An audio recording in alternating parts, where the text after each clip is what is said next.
Okay, this is going in two playlists. I'm going to stick it in the chromatic modulation playlist because this is a small move you should start to learn and mess with.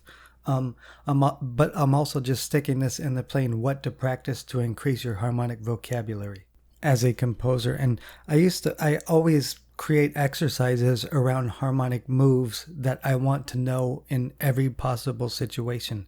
So this is the most common resolution of a half diminished chord. And of course, this may not be for everybody, but you may still want to learn this even if you're just an in-key writer, because this move still applies.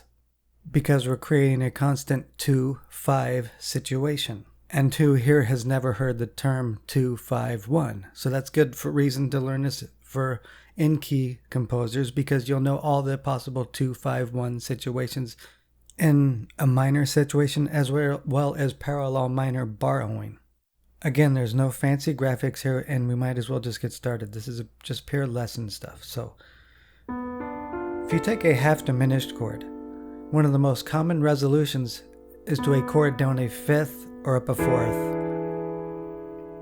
to a dominant chord, such as in minor, A minor, 2-5-1. Okay, that's a super common move.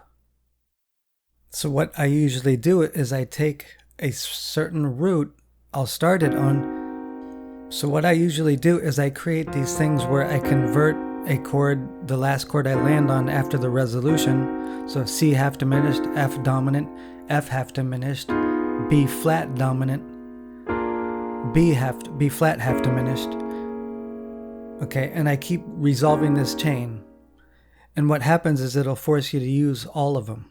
I'm also throwing this in the chromatic modulation series too, because chord conversion is something you want to do, and knowing how to resolve this half diminished can lead to sequences like this. Broke away. Let's use it again.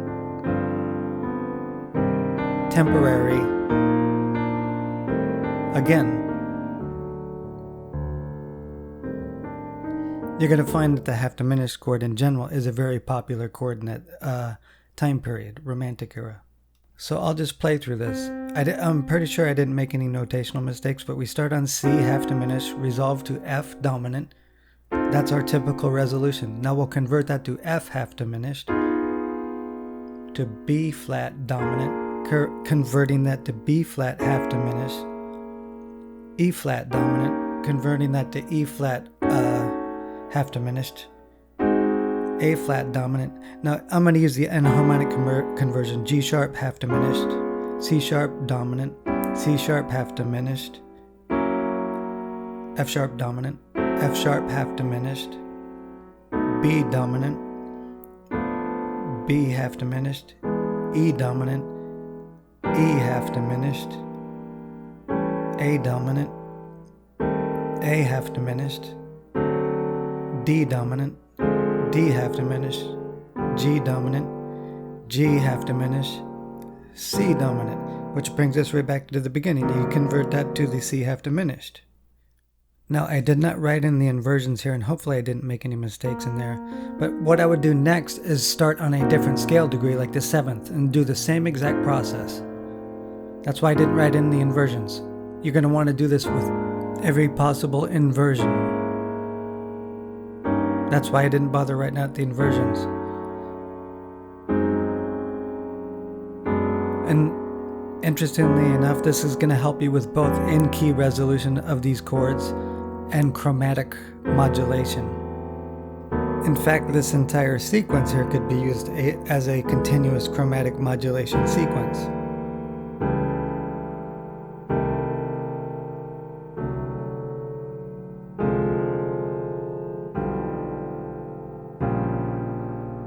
Back at the beginning. Very tedious stuff to do, but this is going to increase your harmonic vocabulary just of these two chords, the dominant and the half diminished. You might want to do a voicing, the next voicing with the third as the starting point. Keep the common tone of that E flat.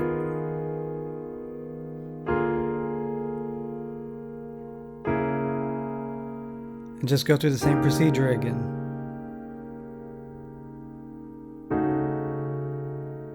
Do it slowly too. Make sure you know what chords you're playing.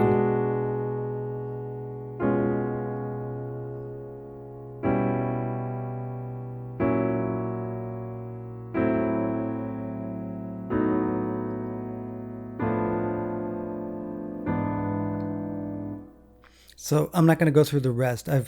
So basically you're taking this whole sequence and you're going to use every possible inversion, like starting on the 5th and various voicings. And you notice it gives you a completely different way to use this harmonic sequence. So in chromatic modulation, this move might be used just once, like such. Let me do something like this.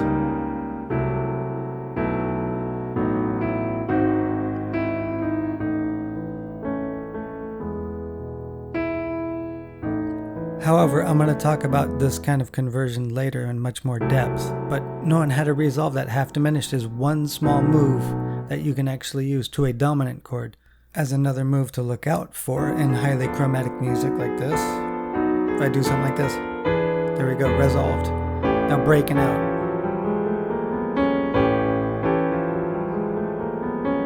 It'll also help you recognize those passages. So it's also good for in-key writers, like I said, 1, 4, 2, 5, the half diminished to 5. Very common move in key. You know, especially so in minor. So if you know all these resolutions, you could know how to resolve that 2 chord in all minor keys. And also when it shows up as a situation borrowed from parallel minor, you will actually know you can word exactly to resolve it. And just take note, this is not the only resolution of a half diminished chord to a dominant chord. There's other resolutions I'm going to talk about later. But you could see how obscured it could become when you set it up in the right way, like in that Wagner-esque kind of way, which I'll actually talk about in much greater detail in later episodes, because in that series, which I'm putting this in, we're still dealing with some pretty simple, basic chromatic modulation. So what you want to get from this is just kind of learn that basic half diminished, move to the dominant, and even converting it. Learn to start converting chords into a half diminished. Because in chromatic modulation and pure chromatic harmony, like late Wagner, there is a lot of chord conversion that happens. Sometimes it's borderline atonal in many cases. So, meaning there's many passages in that era that are completely home plate-less. They don't have a tonal center. And without a home plate, you could technically say that's atonal. There's no home plate, tonal center.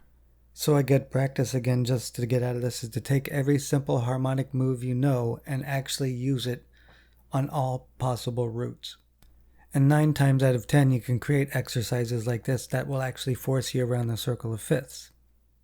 However, just keep in mind that not all chromatic modulation and all that is circle of fifth movement. Again, circle of fifth exercises just forces you to use a specific move on all possible roots.